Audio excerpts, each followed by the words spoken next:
It's a cold morning here, and today I wanted to look at the subject of exotic gardening on a budget. Now, I do appreciate the irony of me saying this in a half-built garden full of giant ferns and palms.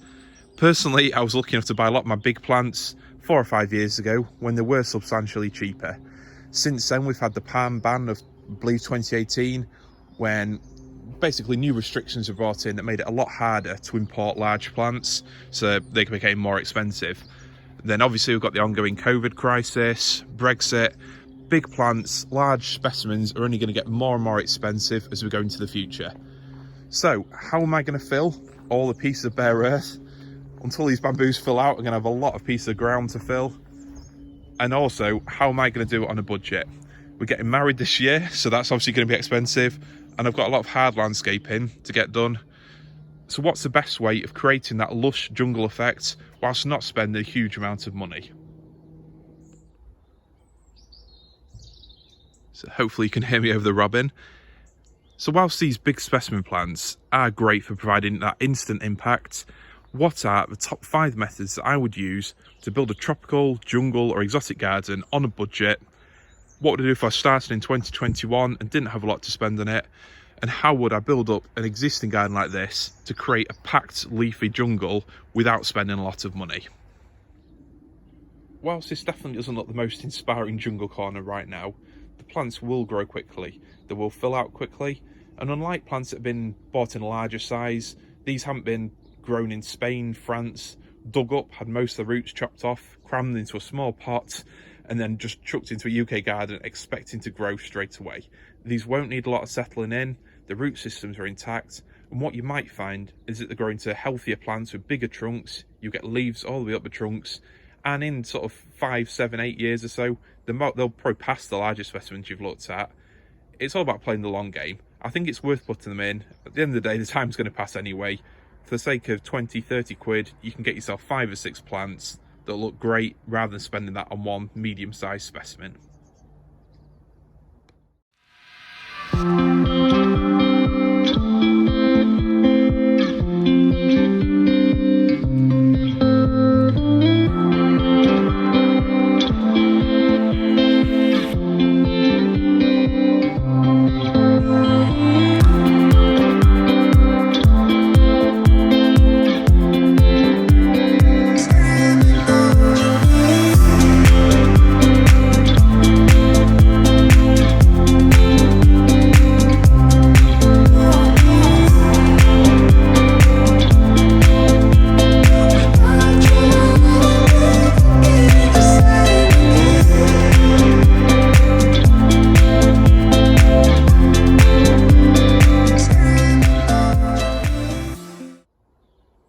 And for those of you wondering, these plants here were around the same size as the small specimens that I looked at just 2, maybe 3 years ago.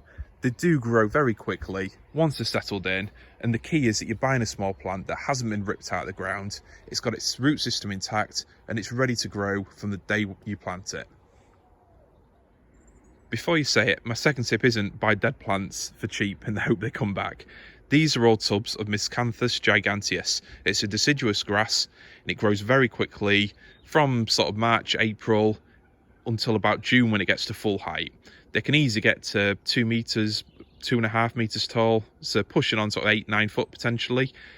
They're one of my favourite plants for backing a border. They can soon take up a lot of space, you get a lot of height straight away, and also they're about £10 a pot. These pots here, I bought some around that size for about £5 each. You plant those in the ground, you can soon get to a plant that fills a 30 litre, a 70 litre pot within a few years, which you can then dig up, split, and you get loads more. So they're a very affordable plant. They work really well with that jungle tropical vibe, but don't cost a lot, and you get that instant height that would cost a lot more if you bought a big specimen plant. My third method, and the way I'm going to fill up areas of soil like this, is grow from seed. Now, I know it's nothing new to suggest that, and it's a tried and tested gardening method of saving money, but it works equally as well for exotic gardening as it does for any other kind. This year, personally, I'll be growing plants like cannas, which I'll be sowing next month, and ricinus, which I'll be sowing probably late March, early April, because they do grow very quickly and needs a lot of light. What you find is for a £3 or £4 packet of seeds, you can potentially get 10, maybe 20 plants, especially the ricinus. They grow to 2.5 meters, 3 meters. You're getting a lot of leaf for your money. And it's a way of filling up areas like this very quickly. So if you're either building a new garden this year, working around established plants, or just trying to save some money and try some new plants, it's a great way of growing a garden. One of my plans for this spring is to double the width of this border. I want a row of really leafy tropical style jungle planting in front of it. And growing from seed means I can do all that for maybe £20, probably even less. If you compare that to actually buying, say, a canna potted from a garden centre in May, you could easily spend £5, £10, £15 per plant, and it would cost a lot more. On top of that, you actually have the enjoyment of growing from seed and the pride in knowing that you produce the plants that are in your garden. You're not going to bring pests into your garden necessarily, and also you can choose the exact varieties you want rather than just having to go out last minute and hope that they're there.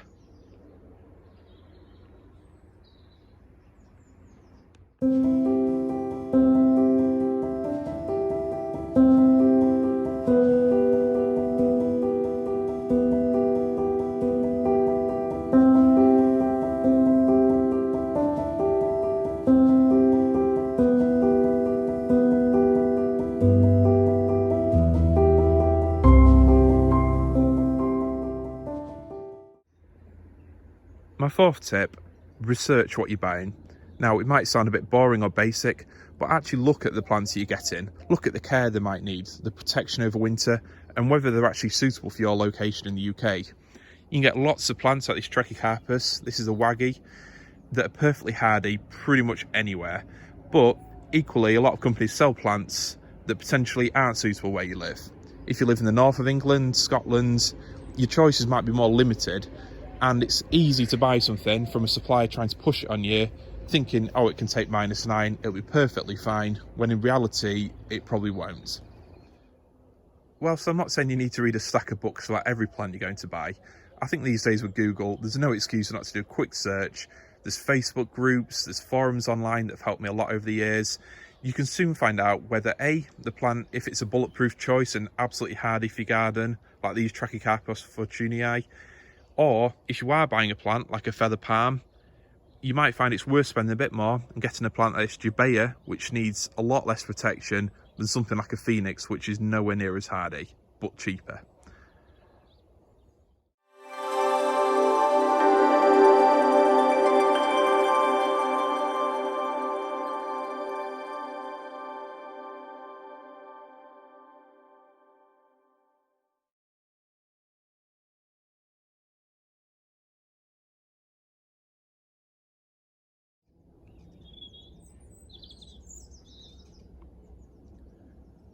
My last tip for today, and again quite a basic one, is buy right.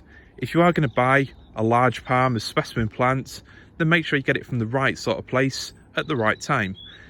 You might be lucky enough to live near a garden centre that's got a decent range of tropical or exotic plants, but equally, are they the cheapest?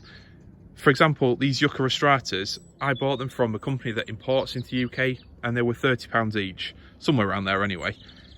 I've seen them in garden centres for £120, £150. So it's well worth going onto Facebook, looking in the groups, finding out what supplies people use, and you may find there's a specialist who knows the stuff about the plants they're bringing in, who can ensure the quality, and can deliver them even on pallets cheaper than you can get them from your local garden centre. I'm certainly not saying you should always buy from the cheapest place. And for me, this is where reviews and Facebook groups, a bit of research is invaluable. There's a lot of UK suppliers that can deliver really quality plants at great prices, but equally, without mentioning any names, there's a lot of generic gardening type catalogue companies that often advertise with pictures of these giant specimen palms, priced at £9.99. You know it's too good to be true, and it often is.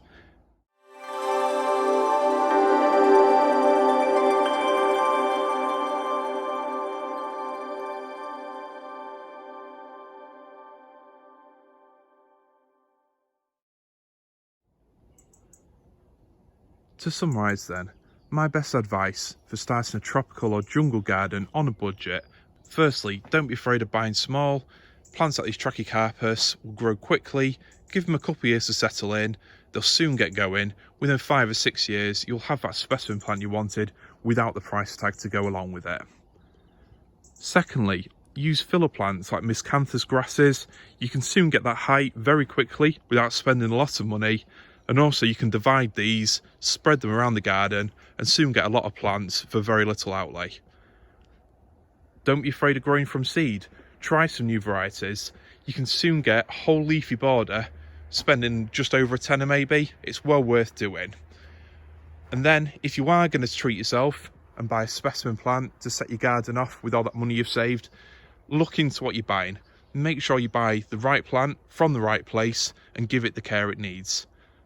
Hopefully this has been helpful to some of you. If you've got any more questions, pop them in the comments below. Thanks for watching.